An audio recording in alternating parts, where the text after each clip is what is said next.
မင်္ဂလာပါခင်ဗျာဒီတစ်ခါတော့ကျွန်တော်တို့မြန်မာပြည်သက်တွေဂုံယူစေနိုင်လောက်တဲ့နောက်ထပ် Joshua Ban နဲ့ပတ်သက်တဲ့အကြောင်းအရာတစ်ခုကိုဆက်ပြီးပြောပြသွားမှာဖြစ်ပါတယ်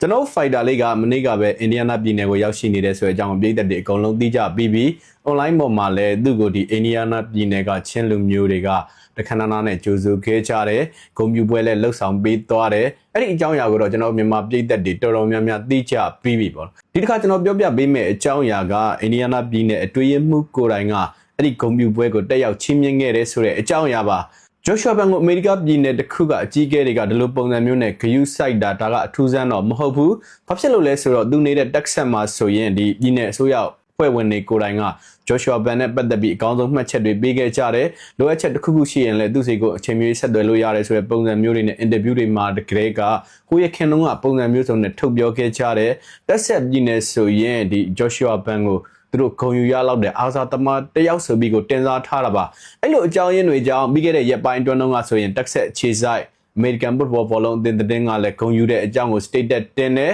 ဟိုတနေ့ကတော့ဒီချက်လက်ပိုင်းဆိုင်ရာ MMA fighting website တစ်ခုဖြစ်တဲ့ Shardog ကဒီ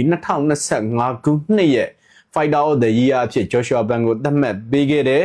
Tony Duzo UFC ကနေထုတ်ပြန်လိုက်တဲ့ Greatest Short Notice ဝင်ပွဲစဉ်တွေထဲမှာလည်း Joshua Ban ရဲ့ Brandon Rober ကိုအနိုင်ရခဲ့တဲ့ပွဲစဉ်ကိုသတ်မှတ်ပေးခဲ့တယ်။ဒီလိုသောအနေထားတွေကြောင့်ပြီးခဲ့တဲ့ရက်ပိုင်းအတွင်းကတော့ကျွန်တော်တို့ fighter လေးတွေလုံးဝဂုဏ်ယူစရာတွေအကြီးပဲ။မနေ့ကကျင်းပသွားတဲ့ဒီ Indiana ပြည်နယ်ကဂုဏ်ပြုပွဲမှာဆိုရင်ပြည်နယ်အတွင်းမှုကိုယ်တိုင်တက်ရောက်တဲ့သူကိုယ်တိုင် Joshua Ban ကိုဂုဏ်ထူးဆောင်ဆုတံဆိပ်ချီးမြှင့်သွားခဲ့ပါတယ်။ဒါကတော့အခြားသူနေတဲ့ပြည်နယ်မဟုတ်ဘဲနဲ့အခြားပြည်နယ်ကလူကြီးအကြီးအကဲတယောက်ကဂုဏ်ထူးဆောင်ဆုတံဆိပ်ချီးမြှင့်ခဲ့တာကျွန်တော်တို့ရဲ့ fighter လေးကိုဘယ်လောက်ထိဂုဏ်ယူရဲဆိုတဲ့အကြောင်းဒီလိုသူတို့ပြည်နယ်ကိုလာတဲ့အတွက်ဘယ်လောက်ထိကျေနပ်တယ်ဆိုတဲ့အကြောင်းကိုပြသတဲ့အနေနဲ့ဒီလိုဆုတံဆိပ်ချီးမြှင့်လာလို့နားလည်မိတယ်လုံးဝကိုဂုဏ်ယူစရာပါအသက်12နှစ်အရွယ်တုန်းကမှအမေရိကကိုရောက်လာတဲ့အခု24နှစ်အရွယ်မှာတော့ American ပြည်ထောင်စုရဲ့ပြည်နယ်တွေကသူ့ကိုဂုဏ်ယူစွာနဲ့စင်မော်တင်နေပြီဒါကတော့ကျွန်တော်တို့ fighter လေးတွေဂုဏ်ယူနိုင်ဖို့ကျွန်တော်တို့ပြည်သက်တွေကိုချပြတင်ဆက်တာဖြစ်ပါတယ်ခင်ဗျ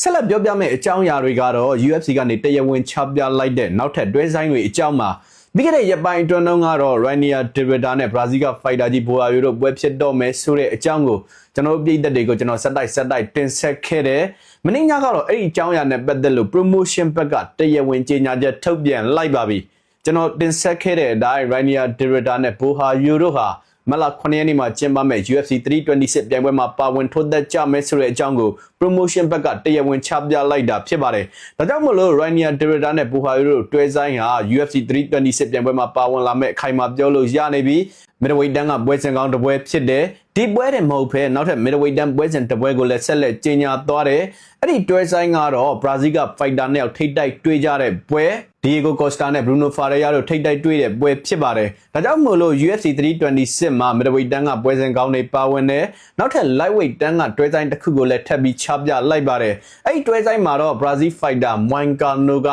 featherweight တန်းမှာ weight cut အခက်အခဲတွေစတိုက်ဖြစ်ခဲ့တဲ့ Brian Ortega နဲ့ရင်ဆိုင်ထိုးသက်သွားမှာပါ။ဒါကတော့ UFC 326ပြိုင်ပွဲအတွက် promotion ဘက်ကထပ်မံပေါင်းထပ်လိုက်တဲ့တွဲဆိုင်တွေကိုပြည်သက်တွေကိုပြောပြခဲ့တာဒီပြိုင်ပွဲရဲ့ထိပ်ဆုံးကောင်းပွဲအဖြစ်တော့ BMF Champion ကပတ်စိန်ခေါ်ပွဲဖြစ်တဲ့ Max Holloway နဲ့ Charles Oliveira တို့ကထိုးသက်ကြမှာဖြစ်ပါတယ်။မယုံမလွန်လေးပြောရရင်တော့တကယ်လို့များကျွန်တော်တို့ fighter လေး Joshua Ban နဲ့ Manel Kape တို့ဒါပွဲဖြစ်ခဲ့မယ်ဆိုရင်ဒီပြိုင်ပွဲမှာပါဝင်လာနိုင်တဲ့ဆိုပြီးသတင်းတွေလည်းထွက်နေတယ် promotion ဘက်ကတော့အဲ့ဒီအကြောင်းအရာနဲ့ပတ်သက်လို့ဘာမှပြောဆိုခြင်းမရှိသေးဘူးဥက္ကဋ္ဌ Dana White ကဂျပန်မှာပြိုင်ပွဲကျင်းပဖို့အတွက် location ချနေတယ်ဆိုတဲ့ပုံစံမျိုးလည်းပြောဆိုထားတယ်ဘာပဲဖြစ်ဖြစ်အခင်းချင်းကိုတော့စောင့်ပြီးကြည့်လိုက်ကြရအောင်ပါဒီပြိုင်ပွဲကို Let's Speak က T-Mobile Arena ကွင်းထဲမှာကျင်းပမယ်Let's Speak ဆိုတာကကျွန်တော်တို့ fighter လေးရဲ့အောင်မြေ T-Mobile Arena ဆိုတာက Joshua Ban Champion ကပတ်ကြီးကိုင်မြောက်ခဲ့တဲ့ကွင်းတကယ်လို့များအဲ့ဒီပြိုင်ပွဲမှာကျွန်တော်တို့ fighter လေးဆက်ပြီးပါဝင်လာမယ်ဆိုရင်တော့သူ့ရဲ့အောင်မြေ Let's Speak မှာ Champion ကပတ်ကာကွယ်ပွဲကိုပထမဆုံးထိုးသက်ရမယ်လို့ပြောဆိုလို့ရနေပါတယ်အခင်းချင်းတွေကိုဆက်ပြီးစောင့်ကြည့်လိုက်ကြရအောင်ပါ